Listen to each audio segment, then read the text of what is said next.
ketika ibu korban bersama korban ini mendatangi rumah kos dari terlapor atau tersangka ini, yang mana pada waktu itu awalnya ingin meminjam uang ya.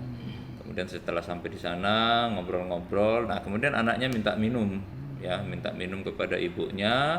Nah, kemudian ibunya bertanya kepada pemilik rumah atau terlapor ini apakah ada minuman. Nah, diambilkanlah botol air minum dan diserahkan kepada anak untuk diminum.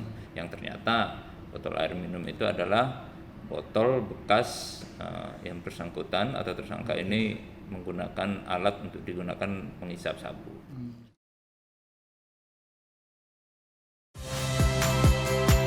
Saya Valentina Sitorus. Saksikan program-program Kompas TV melalui siaran digital, pay TV, dan media streaming lainnya. Kompas TV, independen, terpercaya.